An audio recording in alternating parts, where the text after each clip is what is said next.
ఆదివారం రోజు దేవుని మందిరానికి వెళ్ళడానికి ఆలోచన చేస్తూ ఉన్నారా? ఆదివారం దేవుని మందిరం వెళ్ళటం బద్ధకంగా అనిపిస్తుందా? ఆదివారం దేవుని యొక్క సన్నిధానానికి వెళ్ళాలంటే అబ్బో చాలా దూరం అండి అని ఆలోచన చేస్తూ ఉన్నారా? అయితే బైబిల్లో నుంచి ఒక మంచి విషయం చెప్పడానికి ఈరోజు నేను మీ ముందుకు వచ్చాను. కీర్తనల గ్రంథం 116వ కీర్తన 9వ వచనంలో ఈ విధంగా ఉంది.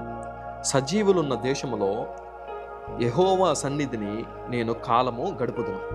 ఈ కీర్తన రాసినటువంటి కీర్తనాకారుడు అంటా ఉన్నాడు, సజీవులున్న దేశంలో అంటే శరీరముతో నేను ఉన్నప్పుడు, నేను రక్త మాంసములు కలిగి ఉన్నటువంటి వాడిగా ఉన్నప్పుడు, నేను నా యొక్క శరీరంలో జీవము కలిగినటువంటి వాడిగా ఉన్నప్పుడు, అంటే నేను బ్రతికి ఉన్నప్పుడు, సజీవముగా ఉన్నప్పుడు, సజీవులు ఉండేటువంటి ప్రాంతంలో, అంటే బ్రతికున్నటువంటి వారు ఉండే ప్రాంతంలో, అంటే మన యొక్క చుట్టుపక్కల ఉన్నటువంటి మనుషులందరూ కూడా ప్రాణముతోటి నివసిస్తున్నటువంటి ఈ యొక్క సమయంలో నేను ఎక్కడికి వెళ్తాను తెలుసా? దేవుని మందిరంలో నేను సమయాన్ని గడుపుతాను. చాలామందికి బ్రతుకున్నప్పుడు దేవుని మందిరంలో సమయం గడిపేటువంటి అవకాశం ఉండదు. చాలామందికి ఆరోగ్యం ఉన్నప్పుడు, శక్తి ఉన్నప్పుడు, బలం ఉన్నప్పుడు దేవుని యొక్క మందిరంలో గడపడానికి అవకాశం ఉండదు.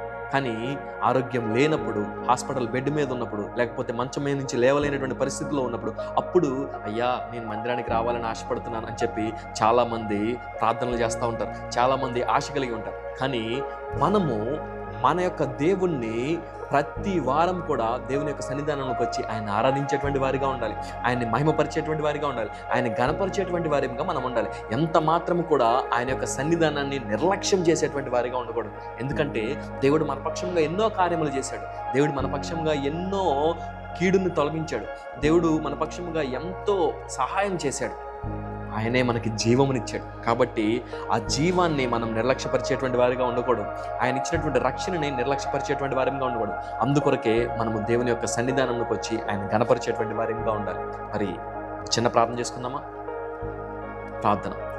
మా తండ్రి, అనేక సార్లు నీ యొక్క మందిరాన్ని మేము నిర్లక్ష్యపరుస్తూ ఉన్నాం, సహవాసాన్ని నిర్లక్ష్యపరుస్తూ ఉన్నాం. కానీ ఆ యొక్క నిర్లక్ష్యాన్ని మాలోంచి తీసివేసి నీ యొక్క సన్నిధానానికి వచ్చి నేను గణపరిచేటువంటి భాగ్యమును మాకు దయచేయమని యేసయ్య అతి పరిశుద్ధమైన నామములో అడిగి వేడుకుంటున్నాము పరమ తండ్రి. ఆమేన్.